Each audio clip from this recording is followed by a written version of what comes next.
Hello friends, ओम श्री गणेशाय नमः। जय माता दी। आप सभी का स्वागत है आपकी अपनी यूट्यूब चैनल पर। आप सभी को नवरात्रि की हार्दिक शुभकामनाएं। आज हम नवरात्रि के 7वें दिन पर दुर्गा सप्तशती पाठ के 11वें अध्याय को प्रस्तुत करेंगे। फ्रेंड्स, वीडियो शुरू करने से पहले आपसे रिक्वेस्ट है, अगर आप हमारे चैनल पर नए हैं और आपने अभी तक चैनल को सब्सक्राइब नहीं किया है तो प्लीज़ सब्सक्राइब कीजिएगा चैनल को, साथ ही प्रेस कीजिएगा बेल आइकन को, जिससे नए वीडियो से रिलेटेड नोटिफिकेशन आपको तुरंत प्राप्त हो सके। और वीडियो पसंद आने पर वीडियो को लाइक और शेयर ज़रूर कीजिएगा ताकि सभी भक्तों को इस वीडियो का लाभ प्राप्त हो सके। और कमेंट बॉक्स में जय माता दी जरूर लिखिएगा। या देवी सर्वभूतेषु शक्ति रूपेण संस्था नमस्तस्यै नमस्तस्यै नमस्तस्यै नमो नमः। 11वां अध्याय प्रारंभ। देवताओं का देवी की स्तुति करना और देवी का देवताओं को वरदान देना। महर्षि मेधा कहते हैं, दैत्य के मारे जाने पर इंद्रादि देवता अग्नि को आगे करके कात्यायनी देवी की स्तुति करने लगे। उस समय अभीष्ट की प्राप्ति के कारण उनके मुख खिले हुए थे। देवताओं ने कहा, हे शरणागतों के दुख दूर करने वाली देवी, तुम प्रसन्न हो। हे संपूर्ण जगत की माता, तुम प्रसन्न हो। विंध्येश्वरी, तुम विश्व की रक्षा करो, क्योंकि तुम इस चर और अचर की ईश्वरी हो। हे देवी, संपूर्ण जगत की आधार रूप हो, क्योंकि तुम पृथ्वी रूप में भी स्थित हो और अत्यंत पराक्रम वाली देवी हो। तुम विष्णु की शक्ति हो और विश्व की बीज परम माया हो, और तुमने ही इस संपूर्ण जगत को मोहित कर रखा है। तुम्हारे प्रसन्न होने पर ही यह पृथ्वी मोक्ष को प्राप्त होती है। हे देवी, ये संपूर्ण विद्याएं तुम्हारे ही भिन्न भिन्न स्वरूप हैं। इस जगत में जितनी स्त्रियां हैं वह सब तुम्हारी ही मूर्तियां हैं। एकमात्र तुमने ही इस जगत को व्याप्त कर रखा है। तुम्हारी स्तुति किस प्रकार हो सकती है, क्योंकि तुम परम बुद्धि रूप हो और संपूर्ण प्राणी रूप स्वर्ग और मुक्ति देने वाली हो। अतः इसी रूप में तुम्हारी स्तुति की गई है। तुम्हारी स्तुति के लिए इससे बढ़कर और क्या युक्तियां हो सकती हैं। संपूर्ण जनों के हृदय में बुद्धि रूप होकर निवास करने वाली, स्वर्ग तथा मोक्ष प्रदान करने वाली, हे नारायणी देवी, तुमको नमस्कार है। काला काष्ठा आदि रूप से अवस्थाओं को परिवर्तन की ओर ले जाने वाली तथा प्राणियों का अंत करने वाली नारायणी, तुमको नमस्कार है। हे नारायणी, संपूर्ण मंगलों की मंगल रूप वाली, हे शिवे, हे संपूर्ण प्रयोजनों को सिद्ध करने वाली, हे शरणागत वत्सला, 3 नेत्रों वाली गौरी, तुमको नमस्कार है। सृष्टि स्थित तथा संहारव की शक्ति भूता सनातनी देवी, गुणों का आधार तथा सर्व सुखमयी नारायणी, तुमको नमस्कार है। हे शरण में आए वे शरणागतों, दीन दुखियों की रक्षा में तत्पर, संपूर्ण पीड़ाओं को हरने वाली, हे नारायणी, तुमको नमस्कार है। हे नारायणी, तुम ब्रह्माणी का रूप धारण करके हंसों से जुते हुए विमान पर बैठती हो तथा कुश से अभिमंत्रित जल छिड़कती रहती हो। तुम्हें नमस्कार है। माहेश्वरी रूप से त्रिशूल, चंद्रमा और सर्पों को धारण करने वाली, हे महावृषभ वाहन वाली नारायणी, तुम्हें नमस्कार है। मोरों तथा मुकुटों से घिरी बहने वाली, महाशक्ति धारण करने वाली, कौमारी रूप धारणी निष्पाप नारायणी, तुम्हें नमस्कार है। हे शंख चक्र गदा श्रांग धनुष रूप आयुधों को धारण करने वाली वैष्णवी शक्ति रूपा नारायणी, तुम हम पर प्रसन्न हो, तुम्हें नमस्कार है। हे दांतों पर पृथ्वी धारण करने वाली वरारूपिणी कल्याणमयी नारायणी, तुम्हें नमस्कार है। हे उग्र नरसिंह रूप से दैत्यों को मारने वाली, त्रिभुवन की रक्षा में संलग्न रहने वाली नारायणी, तुम्हें नमस्कार है। हे मस्तक पर किरीट और हाथ में महावज्र धारण करने वाली, सहस्त्र नेत्रों के कारण उज्जवल, वत्रासुर के प्राण हरने वाली ऐन्द्री शक्ति, हे नारायणी तुम्हें नमस्कार है। हे शिवदूती स्वरूप से दैत्यों के महामद को नष्ट करने वाली, हे घोर रूप वाली, हे महाशब्द वाली, हे नारायणी तुम्हें नमस्कार है।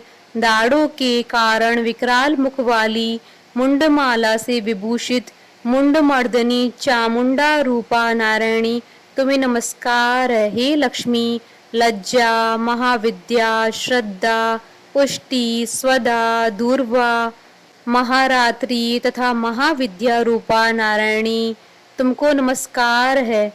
हे मेधा, सरस्वती, सर्वोत्कृष्ट ऐश्वर्य रूपिणी पार्वती, महाकाली, नियंता तथा ईश्वर रूपिणी नारायणी तुम्हें नमस्कार है।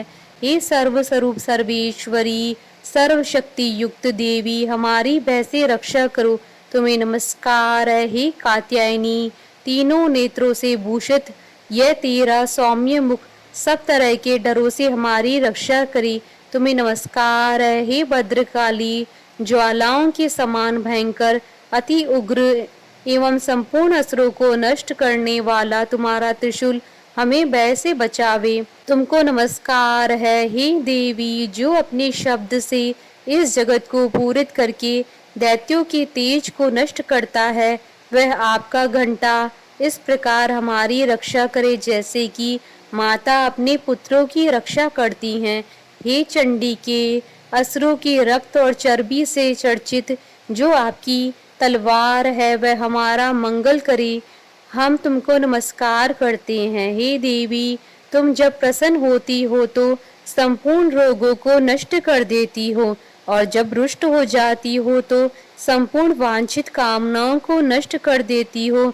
और जो मनुष्य तुम्हारी शरण में आते हैं उन पर कभी विपत्ति नहीं आती है, बल्कि तुम्हारी शरण में गए वे मनुष्य दूसरों को आश्रय देने योग्य हो जाते हैं। अनेक रूपों से बहुत प्रकार की मूर्तियों को धारण करके इन धर्मद्रोही असुरों का तुमने संहार किया। वह तुम्हारे सिवा कौन कर सकता था। चतुर्दश विद्याएं, षष्ठ शास्त्र और चारों वेद तुम्हारे ही प्रकाश से प्रकाशित हैं, उनमें तुम्हारा ही वर्णन है। और जहाँ राक्षस, विषैले सर्प, शत्रुगण हैं, वहाँ और समुद्र के बीच में भी तुम साथ रहकर इस विश्व की रक्षा करती हो। हे विश्वेश्वरी, तुम विश्व का पालन करने वाली विश्व रूपा हो, इसलिए संपूर्ण जगत को धारण करती हो। इसलिए ब्रह्मा, विष्णु, महेश की भी वंदनिया हो। जो भक्ति पूर्वक तुमको नमस्कार करते हैं वह विश्व को आश्रय देने वाले बन जाते हैं। हे देवी, तुम प्रसन्न हो और असुरों को मारकर जिस प्रकार हमारी रक्षा की है, ऐसी हमारे शत्रुओं से सदा हमारी रक्षा करती रहो। संपूर्ण जगत के पाप नष्ट कर दो और पापों तथा उनके फलस्वरूप होने वाली महामारी आदि बड़े बड़े उपद्रवों को शीघ्र ही दूर कर दो। विश्व की पीड़ा को हरने वाली देवी, शरण में पड़े हुए पर प्रसन्न हो। त्रिलोकी निवासियों की पूजनीय परमेश्वरी, हम लोगों को वरदान दो। देवी ने कहा, हे देवताओं, मैं तुमको वर देने को तैयार हूँ। आपकी जैसी इच्छा हो वैसा वर मांग लो, मैं तुमको दूंगी। देवताओं ने कहा, हे सर्वेश्वरी, त्रिलोकी के निवासियों की समस्त पीड़ाओं को तुम इसी प्रकार हरती रहो और हमारे शत्रुओं को इसी प्रकार नष्ट करती रहो। देवी ने कहा, वह वास्तव मनवंतर के 28वें युग में 2 और महाअसुर शुंभ और निशुंभ उत्पन्न होंगे। उस समय मैं नंद गोप के घर से, यशोदा के गर्भ से उत्पन्न होकर विंध्याचल पर्वत पर शुंभ और निशुंभ का संहार करूंगी। फिर अत्यंत भयंकर रूप से पृथ्वी पर अवतीर्ण होकर मैं वैप्रचित नामक दानवों का नाश करूंगी। उन भयंकर महाअसुरों को भक्षण करते समय मेरे दांत अनार पुष्प के समान लाल होंगी। इसके पश्चात स्वर्ग में देवता और पृथ्वी पर मनुष्य मेरी स्तुति करते हुए मुझे रक्तदंतिका कहेंगे। फिर जब 100 वर्षों तक वर्षा न होगी तो मैं ऋषियों की स्तुति करने पर आयो निज नाम से प्रकट होंगी और अपने 100 नेत्रों से ऋषियों की ओर देखूंगी। अतः मनुष्य सताक्षी नाम से मेरा कीर्तन करेंगे। उसी समय मैं अपनी शरीर से उत्पन्न हुए प्राणों की रक्षा करने वाले शाकों द्वारा सब प्राणियों का पालन करूंगी और तब इस पृथ्वी पर शाकंभरी के नाम से विख्यात होंगी और इसी अवतार में दुर्ग नामक महाअसुर का वध करूंगी और इससे मैं दुर्गा देवी के नाम से प्रसिद्ध होंगी। इसके पश्चात जब मैं भयानक रूप धारण करके हिमालय निवासी ऋषियों महर्षियों की रक्षा करूंगी, तब भीमा देवी के नाम से मेरी ख्याति होगी। और जब फिर अरुण नामक असुर तीनों लोगों को पीड़ित करेगा, तब मैं असंख्य भ्रमरों का रूप धारण करके उस महादैत्य का वध करूंगी। तब स्वर्ग में देवता और मृत्यु लोक में मनुष्य मेरी स्तुति करते हुए मुझे भ्रामरी नाम से पुकारेंगे।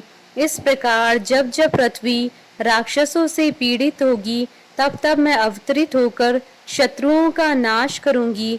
इति श्री दुर्गा सप्तशती पाठ का 11वां अध्याय संपूर्ण हुआ। जयकारा माँ माईदा बोलिए सच्चे दरबार की जय। हमारे साथ इस वीडियो में अंत तक बने रहने के लिए आपका धन्यवाद। ओम श्री गणेशाय नमः। जय माता दी।